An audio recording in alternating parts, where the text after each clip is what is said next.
Stacy Lynn Harp is coaching with heart. Thank you for listening to this audio presentation. To learn more about Stacy and her coaching services, visit stacylharp.com. That's STACYL harp.com.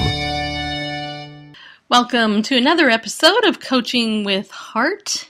And I am Stacy, and I really want to thank you for tuning in for this series. And thank you, all of you who've been sending me comments and email, and some of you have even called me. So I just want to say thank you for that. I want to remind you, if you're listening to this during the month of July 2013, we are offering our book, 5 Successful Ways to Stay Depressed, as a gift to you, just for being on the board here. And you can check that out if you go to stacylharp.com.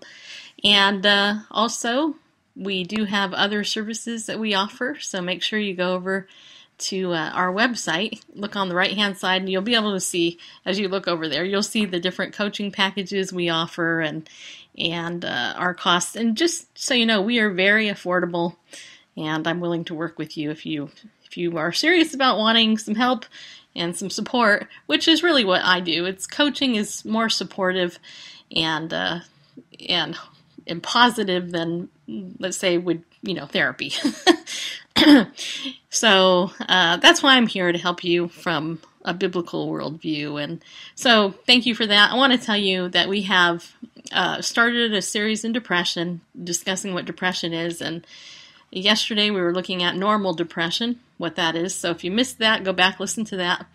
And today what we are going to do is we're going to discuss a little bit about masked depression. And basically, it's basically what it sounds like. When I wrote the email, my question was, who is that masked man? And on one hand, that was supposed to be funny, but on another hand, it's really not funny, because all of us tend to wear masks. We all do. And the people that I think of generally, the first people that pop into my mind when I think of people who wear masks are drama people, because we have that old, you have that picture of the mask with the happy face and then the sad face. And, it's like they look plastic, and it's because often we do hide behind a mask, because we're afraid that if we're transparent and vulnerable and real with people, that people won't like us for who we are. And I can tell you, in my years doing marriage and family therapy and working with individuals and couples and children, to the client, every client practically I saw had some form of insecurity about being just who they are with somebody else. So this is a universal thing. We all really care what people think of us, and we all want people to know us, but we're often very afraid to let people know us, because that means we have to be vulnerable. So we hide. And then when it comes to being depressed, we live in a culture, and I'm talking the church culture is extremely guilty of this, where sometimes you are not given the permission just to be who you are. I mean, if you've lost somebody, yes, on one hand, yes, it's kind of acceptable if you grieve, but if it goes over a week, well, then you're just dwelling on it, right? So people, have heard this stuff over and over again. And so people tend to hide. And there's many reasons why we try to hide, especially when we're feeling down. So basically what masked depression is, in the very concise, short version here, is this is hidden depression. And I personally think that this is way more common than what we would call normal depression. And the reason I think this is because it's hidden. That's why I think this.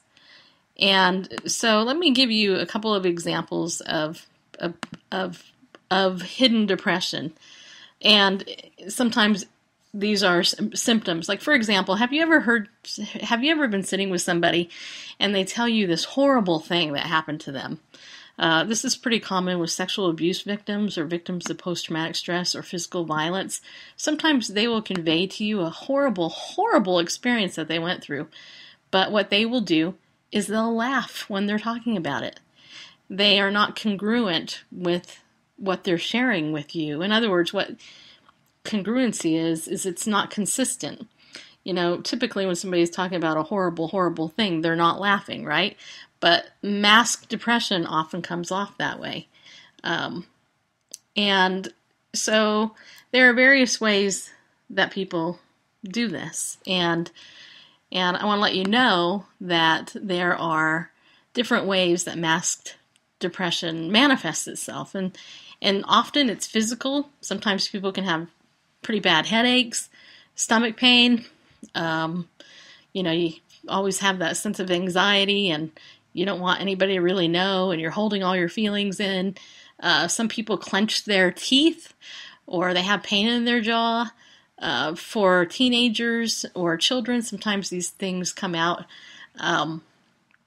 in acting out in their classrooms or in school somewhere, or sometimes even at jobs. I would say it's pretty common that many people who suffer from masked or hidden depression manifest symptoms that are consistent with hypochondria, except it's not. So in other words, somebody might say, oh yeah, I have this going on and all this other stuff, but in reality, what it is it's unprocessed emotion. And so if you have unprocessed emotion and it's sticking inside you, then it can manifest itself in your body. We see this often with anxiety. People are often extremely anxious people because they haven't allowed themselves to cry and feel that emotion. Our bodies were designed, and we are chemical creatures, so our bodies were designed to express feelings and emotion, and when we do that, certain things in our body and our brain take place. So, some people believe that classic depression, like masked depression, is as a result of when the serotonin is disrupted in the body and all of that. And as far as treatment for masked and hidden depression, I would say that the best treatment would be to be in a safe situation with somebody who will listen to you, where you can process your emotion that you're not really hiding or you're not handling well because you're hiding it, and you can be affirmed in that situation. It's interesting too because in Proverbs chapter 14, verse 13, there's a really, really cool scripture that I think sometimes people look over it and they don't even think about what it's really saying. And keep in mind, Solomon was the wisest guy that lived, and at this time he was definitely the wisest person on earth. And it says here in Proverbs chapter 14, verse 13, even in laughter, the heart may ache, and joy may end in grief. Another way to say this is that even when a person is laughing, they may really be sad. And I don't know about you, but in some ways, this has really been the story of my life. I do consider myself generally a happy person, for the most part. But in years past, I really wasn't. I would cry myself to sleep at night, and I would hope that I would be able to get through another day because I was so depressed. But on the outside, I had to function. I had to go to work. I had to go to school. I had to live in the home I was in. And in order to survive, I had to put on that mask and kind of hide what I was feeling during the day. And I think a lot of people do that. But I think also that the answer to helping that is, again, finding a secure, safe set of people that you can share who you really are, and you can be affirmed, and you don't have to pretend. And I think the world is looking for that. And Jesus Christ, He is that person. And as a Christian, you have an opportunity to pour out your heart before Him. In fact, if you read through the Psalms, you'll see David over and over and over again talk about how he was feeling depressed, overwhelmed, and how he poured out his heart to God. And in the end, he always offered praise. Now, in my email, I put in a quote from Dr. Seuss, and I put it in there because I wanted to show you something. And in my email, here's what I wrote. I wrote, here's a quote to think about, and I give this to you to ask you a simple question. I'd love it if you responded to me with an answer. After reading the following, what did you do? Did you laugh? Did you groan? What did you think? And if you're listening to this, I would love it if you commented in the comments here on the page that you're listening to this on. So here is the quote from Dr. Seuss, and it's actually Dr. Seuss, just so you know. It's actually, his name is truly pronounced Seuss, S-O-I-U-S, is really how it's pronounced that way, but everybody always pronounces it wrong. That's just a little Dr. Seuss fact for you. But anyway, this is in Oh, the Places You'll Go and the Lorax. But anyway, here is the line. And when you think about mass depression, tell me what you think of this. Here's the line. All alone, whether you like it or not, alone is something you'll be quite a lot. Let me say that again. All alone, whether you like it or not, alone is something you'll be quite a lot. How did you react to that? I'm curious, because when I first read that, I laughed. I truly did. I thought it was funny. The reason I thought it was funny is because it's Dr. Seuss, or Dr. Seuss, technically. And yet, at the same time, it's a very sad comment. And yet this man, he had a very keen wit, and he had a very keen grasp on life and sometimes the obvious. And I think this is how a lot of people feel when they're feeling depressed and they're dealing with their stuff, you know. We all have our stuff. In order to develop and grow emotionally, what we need to do in order to become healthy human beings is we need to be able to have a place where we can share it safely. And so think about that today.